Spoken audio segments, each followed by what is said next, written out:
First City Focus is supported in part by Duke Energy, powering the lives of its customers and communities. Online at duke-energy.com. Andy Ellerman of First City Wealth, serving Vincennes and surrounding communities to help with investing and planning for your future before and during retirement years. First City Wealth online at firstcitywealth.com. Colonial Assisted Living. Colonial is an assisted living residence promoting independence and dignity for each resident while providing the necessary assistance for daily living. Colonial Assisted Living, 1622 South Hart Street Road in Vincennes, 812-895-1504. And by donations contributed by Vincennes PBS viewers like you. Thank you. Thanks for tuning in to First City Focus. I'm your host, Allison Bowers. On this episode, Vincennes University has honored its very first men's basketball All-American, Noel Carie. We'll look at the legacy Carie blazed for the future Trailblazers. Two local mothers are making sure that every child has a chance to be a part of a team and enjoy the love of basketball. The City of Vincennes has unveiled a new 5-year plan to improve and enhance the city park's programming. And we'll take a look at a community walk on the VU campus honoring Dr. Martin Luther King. We have these stories and more right now on First City Focus.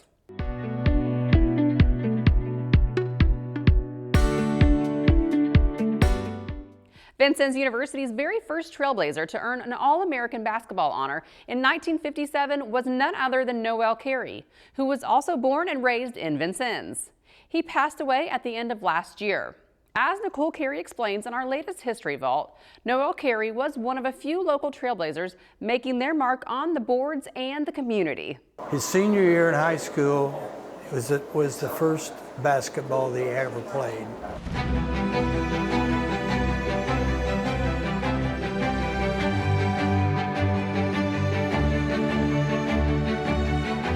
Noel Carie was among a group of extraordinarily talented players in the early modern history of Trailblazer basketball. Carie was a Vincennes local, the younger son of Urban and Helen Carie, graduating from Central Catholic High School in 1955. But as his first cousin Bill Carie recalls, basketball wasn't always his top priority. His father passed away at 42, the age of 42, and well, Noel thought his job was to take care of his mother. And his freshman, sophomore, and junior year, that's what he did.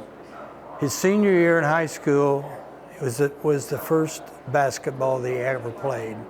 But lifelong friend and teammate Leon Haig says he can remember playing against Carie in elementary school before they went on to play together their senior year at Central Catholic, then at Vincennes University, and even Christian Brothers University in Memphis. One thing I remember us playing in grade school on a concrete outside goal, and he was at St. John's and I was at Sacred Heart, but we played each other. He was a pure shooter. He could fill it up, so he was a great ball player. Carie would go on to play in 56 Vincennes University games over 2 seasons from 1955 to 57.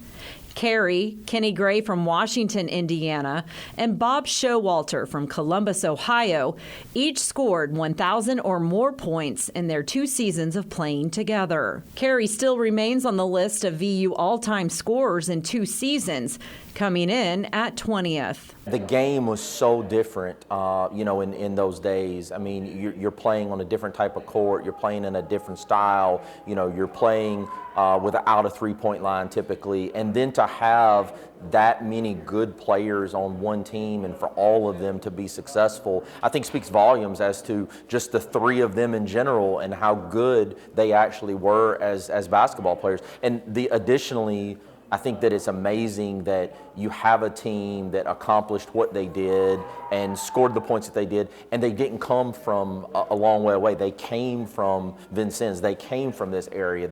The 1955-56 team finished the season with a 26-3 record and ranked third in the final NJCAA basketball poll. During Carie's sophomore season at VU, the Trailblazers once again posted a 26-3 record. Well, anytime you dig through history of a program, you can find discrepancies, especially when you go back in time when many records were kept by hand. This story falls right in line with that sentiment. For decades, it has been documented at VU that it was Carie's second season at VU in 1957 that earned him national recognition. However, with his actual certificate in hand, we now know with certainty that it was actually Carie's freshman year performance during the 55-56 season that he was named Honorable Mention All-American by the NJCAA. He became the first of now 81 All-Americans for the VU Trailblazers, which consists of 52 men and 29 women. VU Athletics honored Carie at a home game in January, with his family donating back to the school his VU letter jacket, which will soon be on display inside the varsity club room. It's part of the effort by Director of VU Athletics, John Meeks, to pay homage to the program's history. One of the things that I've tried to really work on in this job is to really connect the past with the current. There's a lot of history at VU that I think doesn't maybe get the credit that it's deserved at this point. And, we really want to go back and honor those people. And it's bad to say posthumously, but in this situation, I think that it's a great opportunity to really showcase the people that laid the foundation here at VU. Carie followed Haig in transferring to CBU in Memphis, where he played in 53 games with the Buccaneers over 2 seasons. Christian Brothers compiled a 41-15 record over 2 seasons. Carie and Haig were also on the first CBU team in school history to reach the 1959 NAIA National Tournament in Kansas City. Like Haig, Carie went on to make Memphis his permanent home. In 1965, he began his teaching career at Christian Brothers High School, where he also coached basketball and tennis. Leon's son, Lee Haig, remembers Carie well. I know he used to hang out at mom and dad's house, or my house when I was little, so I've known Noel most of my life. And then he was actually one of my teachers at Christian Brothers High School. He was down to earth. People always got along with him. It was funny because he would always, whenever I would see him, he would always talk about the Reveille girls basketball team. He followed Central Catholic somewhat, Vincennes University, and then the girls' teams. Reveille's girls' team that was doing so well, he had some relation hanging out in that era also. And he never forgot about Vincennes. Carie's best friend's son and godson, Paul Dooley, says Carie always had a story to tell from back home, especially when it came to basketball. One of his teachers, the principal of the school, Brother Leo Fabius Forget, said about basketball, once a shooter, always a shooter. And that was something that he always liked to tell about, no matter how old you got, you could still shoot. As Carie began teaching business law, business management, U.S. history, and religion at Christian Brothers High School, he also took his love and extensive knowledge of basketball into a successful coaching career. Noel Carie was honored after his death with funeral services last December in his community in Memphis, Tennessee, and then here in Vincennes, where he was laid to rest in Mount Calvary Cemetery. He will always be remembered for the trail he blazed for local basketball. To see our full episode of History Vault on Noel Carie and the Vincennes University basketball program, go online to our YouTube channel. Well, the love for basketball in Indiana has no limits, just like the participants of this next group, Buddy Ball Basketball. I'm here today with the founders, Elena Lavely and Ashley Carie. Thank you guys for joining me. Thanks for having us. When did Buddy Ball Basketball start? So we started 3 years ago? Yes, in 3 years ago, 2022. yes. Okay. And how did you started, where did you start having Buddy Ball? So we started at a local church in their rec hall. They let us use that for a year, and then we kind of wanted something where the goals were a little shorter and the kids could play easier. So the Y, we started at the Y last year. Okay, and where did this idea come from for the two of you? So we had asked a mutual friend about any programs in our area. We could not find anything. She gave us each other's numbers, and we started, texting and just came about with this idea. Okay. I know there's buddy ball baseball. Is there any connection to that program? Buddy ball basketball, buddy ball baseball? They are not affiliated with each other. Okay. We asked the baseball group if we could use the buddy ball name, and they were okay with that. Just supporting a lot of the same children, but Right. not affiliated with each other. But separate entities. Okay. And who can participate in buddy ball basketball? Anybody's welcome to join. Anybody with physical or developmental limitations that maybe can't participate on a traditional basketball team. Okay. And is that for Knox County kids or? No, anybody's welcome to join. Okay. What ages? We like to see 3 to 13, but we can, vary on that if needed. Okay. And does this basketball season follow a traditional basketball season length, or is it shortened? How long is the season? It was 5 weeks this year. And that's an average season? Yep, typically. And you meet Once a week on Saturdays. Once a week on Saturdays. And what's a typical Saturday look like for buddy ball? So usually we just go and do some drills. We kind of see where everybody's at in their ability. My husband helps out a lot with the fundamental part. And then we just play some games. If we feel like everyone's ready, we do try to play a couple basketball games, and the kids love it. Right, and so it's not competitive. There's no minimal skills needed. So Right. if someone's watching here and they think their child might benefit from this, they're welcome to sign them up and bring them, right? Right, yep, it's a free program, so they're welcome to sign them up. They bring them once and the child doesn't like it, they don't have to come back if they don't want to. But I think they mostly do Yeah. like it, right? Most come back, yes. I think it seems like the times I've been there, it seems like everyone's just having a great time, and it seems like really a judgment-free zone for everybody. And actually, last time I was there, I was able to get an interview with Mabry Worth, one of the participants. I like buddy ball because it's just like fun and more outgoing for me, and just getting to know people a lot better. I know you said it's a free program. How is buddy ball basketball funded? So it's funded 100% by businesses and local donors. Okay, and what costs are associated with that? Like, what does a child, when they sign up, it's free registration, it's at the Y, what all comes with that? So the registration fee is included in that, and then the child also gets a free t-shirt. This year we had a local photographer that donated their time, so they each got a team picture and an individual picture. And am I forgetting anything? A medal as well. Yes, a medal at the The end of best the part. season. That's the Right, and the that kids' I think favorite really part. gives them kind of a sense of like pride, and it makes it just the same as any of the other peers their age would get from participating in a basketball program at the Y. So if someone wants to donate to this, how would they go about that? Who do they need to contact? We have a Facebook page, You Ought to Join Us, so they can message us through there, or they can contact me by text or phone call on my number. Okay.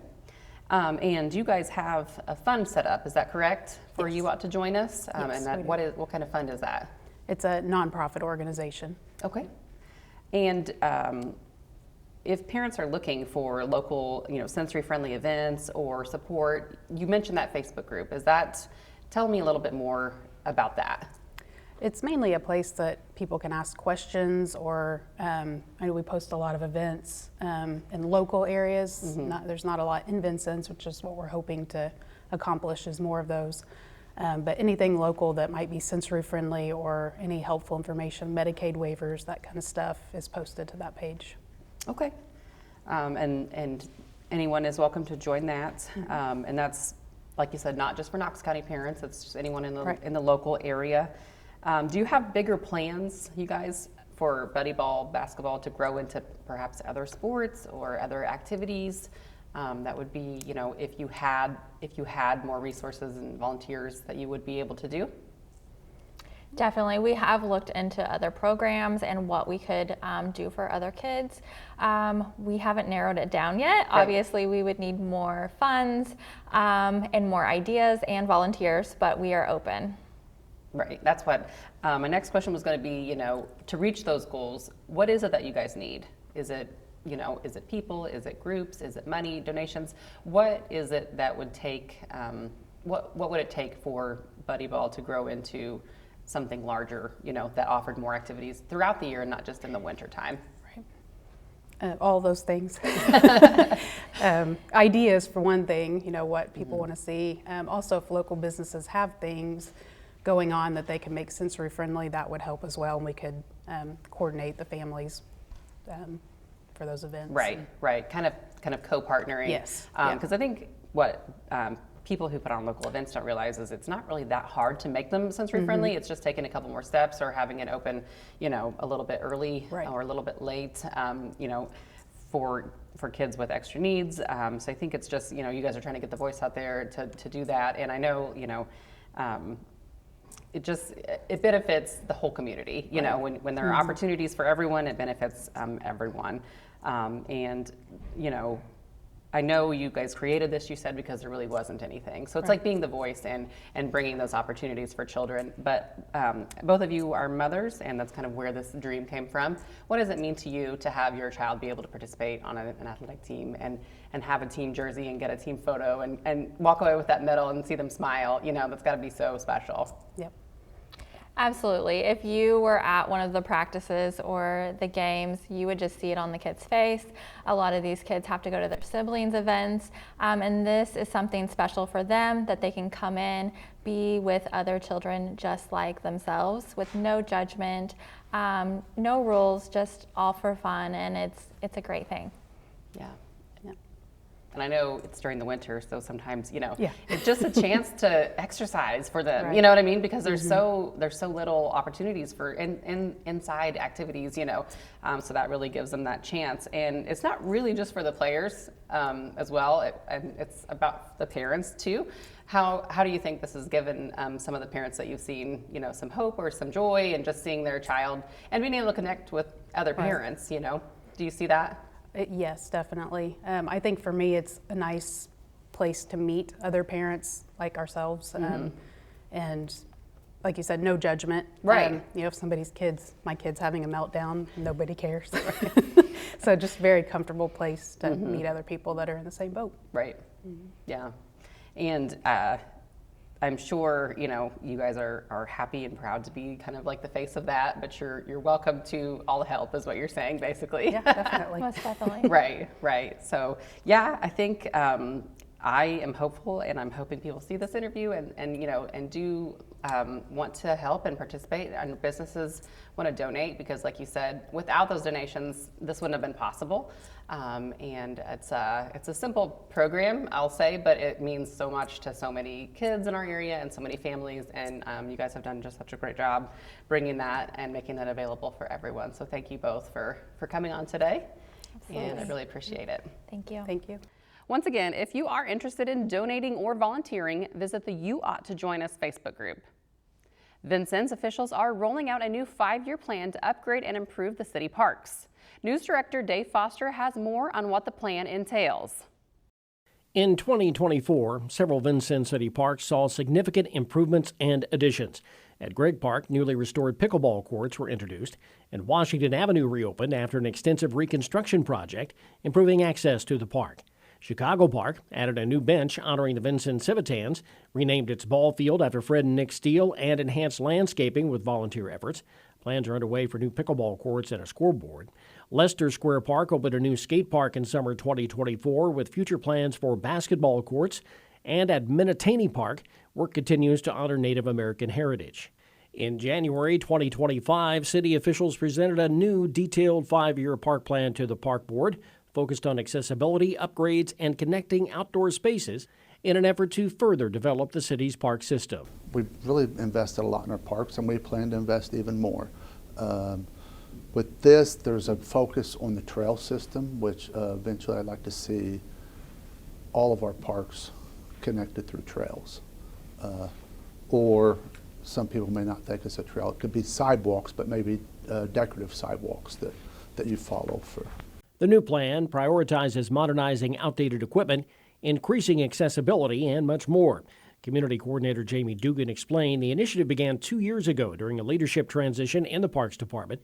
It was then that she attended an Indiana Parks conference. And I sat there a lot of sessions, and I kept hearing the same theme over and over, saying you have to have a comprehensive 5-year plan that meets DNR requirements in order to apply for DNR dollars. Next level trails, additional grants, federal as well as state grants, and even foundations like to see that you have a plan in place and you're working towards it. The Knox County Community Foundation has given $100,000 to the park system after Dugan's visit to that parks conference, and the mayor says he budgeted $200,000 for the parks this year with the intention of increasing that in the coming years to meet the new plan's objectives. Public involvement has been a vital part of this new plan. A public survey was released last summer and 446 people responded. Based on those responses, it was determined that some new staff would need to be hired, and it's been decided to reform the Friends of Vincennes Parks and Trails. We're short-staffed, as all communities, but adding some staff and hopefully adding a program director that you'll see more events held in the park. We're starting to look at the band shell and applying for grant dollars to upgrade it so that maybe we can have more events at the band shell. So this plan will open it up so that we can receive or apply for a lot more grants to hopefully invest in the parks and make it to where everybody wants to go visit the parks and enjoy them. We're going to be revamping the Friends of the Vincennes Parks and Trails. So anyone who would be interested, who loves the parks, really wants to get involved, please, by all means, contact the mayor's office or the Parks Board, and you can be a part of the Friends of the Parks.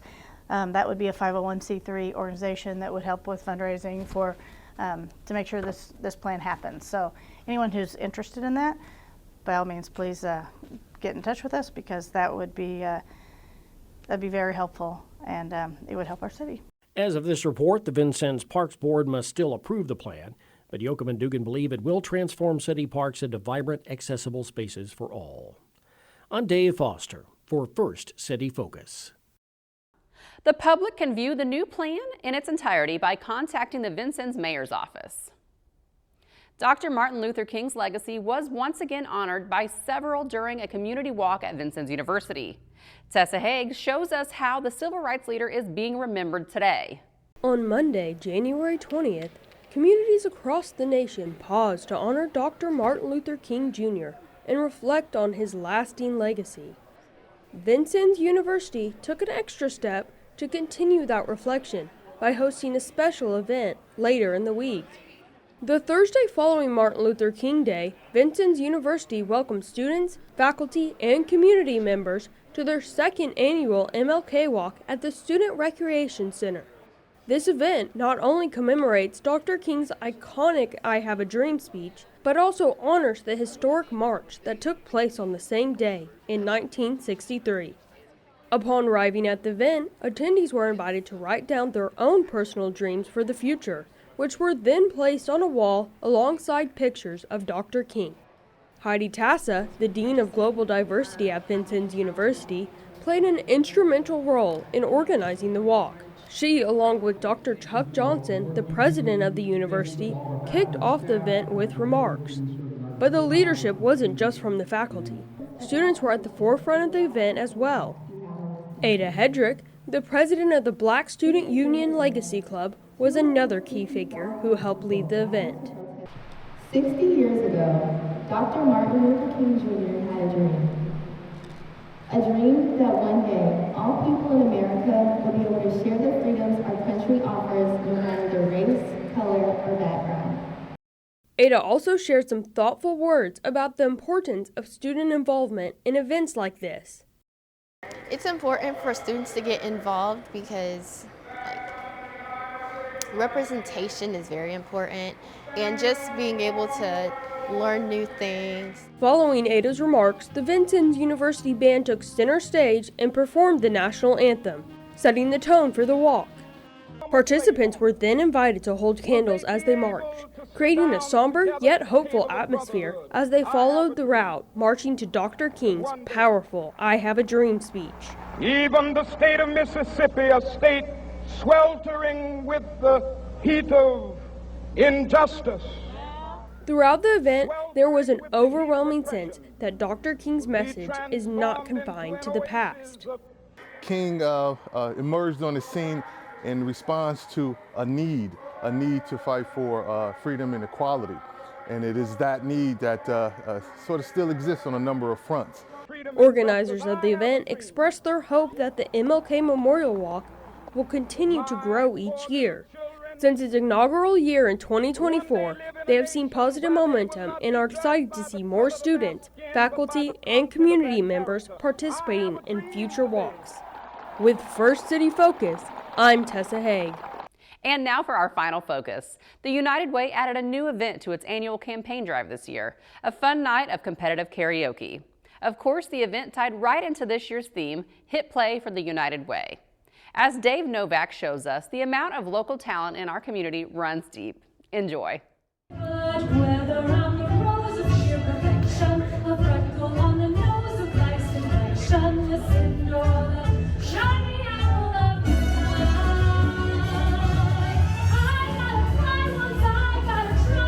I'm just a poor boy, nobody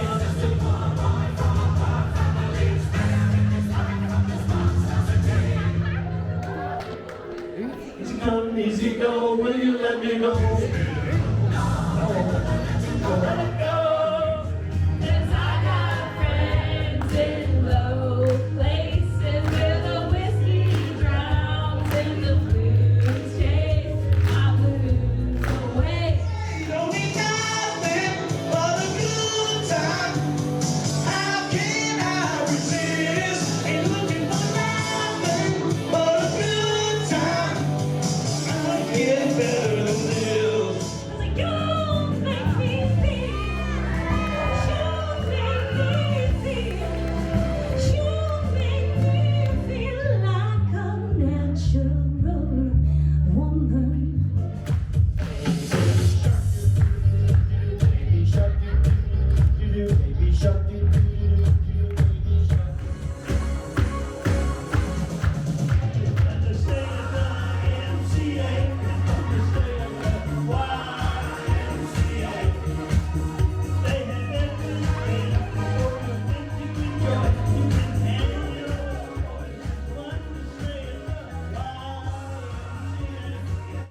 And that's all for this edition of First City Focus. For everyone here at Vincennes PBS, I'm Allison Bowers. Join us again next week.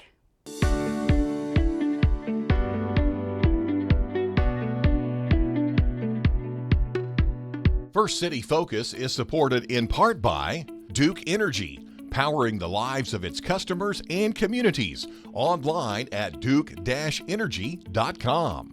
Andy Ellerman of First City Wealth, serving Vincennes and surrounding communities to help with investing and planning for your future, before and during retirement years.